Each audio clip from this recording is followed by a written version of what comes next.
มาส่งถึงพี่น้องผู้ปันแห้งเสียงขาวเขาตังโมตังเสียงอยู่ข่าวอวันเมื่อในตัวเมียอยู่ในวันที่2เดือนธันวาคมปี2026ในทะเลข่าวและยี่บตั้ง36ข้อข่าวเสติมาต่างถึงในพี่น้องผู้ปันแห้งเขากว่าอยู่ข่าวหัวข้อข่าวที่1ปล่อยต่างที่กองมุเจ้านางติดทีละในเจเวียงกุนเหงหัวข้อข่าวที่2ติเวียงนำพาชินสวยหอนั้นซุ่มซึกเก่ากลางตึกก่อสร้างปางกุนกะคายเลียนลิ้นอันใหม่หัวข้อข่าวที่3ติงยับแลกวนเมืองเขต43ก็อันเข้ามาอยู่สวัยนเวียงกาลีว่าในข่าว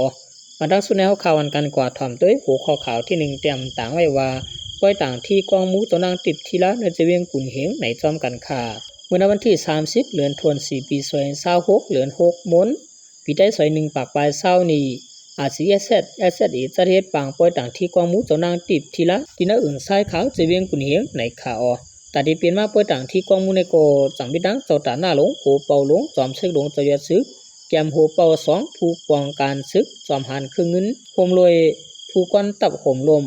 โหเป่าหลงตับกองเก่า6อ่อนโหลุงน้องปองไปอีกตั้งบ่มีควรเมืองโฮมกันผู้ต้านหยัดนำต่างที่กองมุเจ้าตู่กว่าลีงามว่าในข่าวสำนักในบุญเมืองแต่เมืองเหนือเตรียมไว้นั้นเจ้านางติดทีละเปลี่ยนลูกเจ้าผ้าหลงเก่งตุงเสเมื่อในปีเฮงเป็ดปาก91นั้นได้กบกูพึกเจ้าผ้าเก่งคำเจ้าขุนองค์เลไว้เสียเจ้าขุนองค์นอนพิเฮงกระบักปลาย6กว่าเย้าก็เป็นลูกชายจื่อเจ้าหองคำตึกเขื่อนเฮียนอยู่ในเลเจ้านางติดทีละไหลพองงำเก่งคำต่อถึงเฮงกระบักปลาย14ในเย้าสำนักทอดเมียสีเยืองเจ้าจาดวานเมืองภาษาศาสนาในนั้นมุกจมของเสียวขึ้นจึงได้มีไว้ไหลขึ้นไหมกุมลุมลาต่างที่กองมุในการศาสนากว่าในคา10สุดนี้เอาข่าววันกันกว่าถามเต้ยหัวข้อข่าวที่2เตรียมต่างไว้ว่าที่เวียงนำพาชิ้นสวยหอนั้นจุ่มเก่าก้างตึกก่อสร้างปางกุนก้าคายเลียนลินมาในจอมกันคาที่เวียงนำพาชิ้นสวยหอเลียนลินเมืองมันเมืองเขติดจับกันในเมืองไต้ปะของนั้นตับซึกเก่าก้างตึกก่อสร้างลุ่มเก็บขวานแลปางกุนก้าคายเลียนลินอยู่ในเย้าข้อมูลในลูกตีเงาข่าวภายซึกตับเก่าก้างเสกไหลหูมาหนังไหน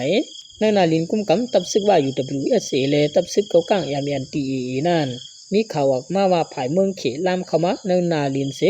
ล้อมโหป่วนเปลี่ยนอยู่ในเซตาถ่ายเก่าก้างได้ลาดว่าอันนั้นเป็นการก่อสร้างเกตก้าคายแลนดินอันมาก้อยในข่าวเงาข่าวภายซึกเก่าก้างลาดนี้ TVP ว่าที่เวียงนำพาชิ้นสวยหอนั้นตึกก่อสร้างเฮ็ดเกตก้าคายแลนดินมาอยู่ภายเมืองเขตได้ก่อสร้างเย้าตัวกว่าเย้ามันเป็นเกตก้าคายแลนดินอันมาตีเย้ามูลแต่ไปสร้างลาดแต่ต่อเหลียวแต่ตึกปุดผุยเส้นตั้งมาอยู่ในข่าในหัวตินาลินยามยันตีกุมกำว่าเลตีภายเมืองเขตตั้ง2ภายตึกก่อสร้างเก่งมาไว้อยู่เงาข่าวภายซึกยามยันตี10ลาดว่าโหเลียนลินซึ่งนั้นก็มีไว้เสียมมือกวนเย้าภายเมืองเขตก่อสร้างกว่าหึงเย้าย้อนนั้นภายเฮาก็จังไรขึ้นก่อสร้างที่เลียนลินอยู่เย้าในค่าเก่งเลียนลินยามยันตีอันตึกก่อสร้างอยู่ยามเหลียวใน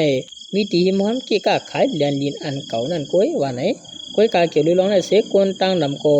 ตึกมีหลองทัดสร้างว่าภายเมืองเขตลำเข้าป่วนเบียนมาเนนาเลียนเสล้อมโหอยู่ในข่าว10สนเอาข่าวกันกว่าถอมเต้ยหัวข่าวที่3เตรียมต่างไว้ว่าติงยับแลกวนคือเขต43ก็อันเข้ามาอยู่สวัยนาเวียงกาลีในจอมกันค่าเมื่อวันที่1เดือนเมษายน2026ยามกลางเจ้ามือว่านั้นที่หิมวานมาเวียงกาลีสิเวียงกุนหิงเมืองไต้ปะจัน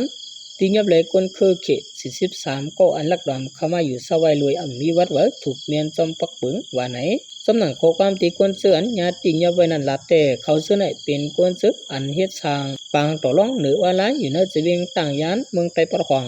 ยันเปิดจุ่มหลวงปองจึงลืบล้ำทัดจัดติยับหาวเฮียงเลเขาสั่งไล่อ่อนกันไปมัดซ้อมตั้งปะตั้งเถินตาเด็ดปอกขึ้นเมืองเขเสสั่งบางญาติยับไล่ในเย้าหลวงปองจึงเมืองมังลัดว่าที่โฮมปองเฮ็ดสร้างตาเด็ดเกตเขลองเรียนเงินหรือออนไลน์เลยปางต่อร้องหรือออนไลน์อยู่เย้าคนนอกเมืองซื้ออันมามีอยู่ในเมืองขวมตุ้มเลยลองตั้งกูเปิงเสมาเกี่ยวข้องซ้ำลองลิงเหรียญการต่อรองซื้อในที่ได้ญาติจัดทำซ้อมหนังปักเปิงหมายมีไว้ตาเดมีลองมุดกื้อจำเจอกับ10กันตั้งเมืองหิมหอมนั้นที่เลยส่งภูเขาปอกมือขึ้นเมืองผักเมืองมันตาคนซื้ออันเฮ็ดผิดไว้หาวเฮียงนั้นก็เตกุบทิ้งตูไว้เสส่งปันถึงหลวงปองจึงเมืองอันเกี่ยวข้องตาเตียวตั้งผิดถึงติดถึงตั้งซ้อมหนังปักเปิงมีไว้ว่าในขา